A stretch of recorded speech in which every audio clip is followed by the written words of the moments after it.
It was just the usual channels. I met with Martin Campbell. He was a very sweet guy. He was a guy that I admire his work, and I didn't realize when I was meeting him that we were meeting about this film. I just thought I was having a meeting with the director I admire.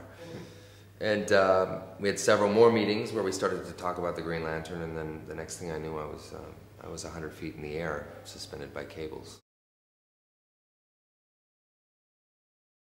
That's a character that I got to play partially in Wolverine, and then they kind of changed it for the end. But you know, this is new for me. I mean, to be a part of a movie that my nieces and nephews get so excited about, and that you know, that age group, and that, you know, that's something that's available to you for a movie like this. That I'd never. Most of the films I'd done before this were kind of a little bit more adult skewing than this, so it's kind of exciting. It's very difficult, yeah. I mean, 90% of this movie was created well after I'd finished.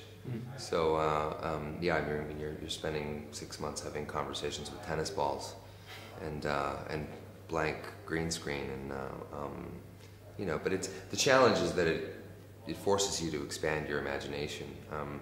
More so, even more than when you were a kid. I mean, you really have to imagine every little detail that's there, and make sure that that's reading in your eyes. And then it's up to the 100 or so visual effects artists after the fact to take care of it. Yeah, it is a little like the theater, except that in the theater you are given other actors to work with, you know, so you have something to react against and something to react to. So in some ways it was a little bit more challenging, at least in my experience. Yeah.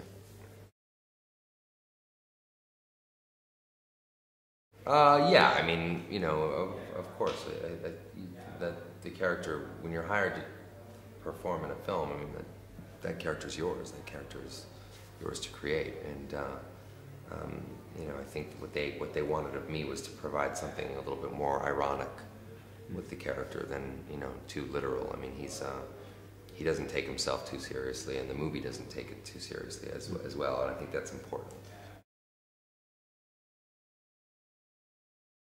Oh, it's tough, but you know, in the mythology of the character, the suit is a construct. It's from his ring. It's made of energy. It's not a real thing in the character, in the movie. But so obviously that wasn't something we could put on every day. But yeah, it's a challenge. I mean, you know, your costume really informs your character. It's very helpful when you're shooting a film. You know, so to not have an actual costume every day was tough. But I was given a motion capture suit, which was much uglier.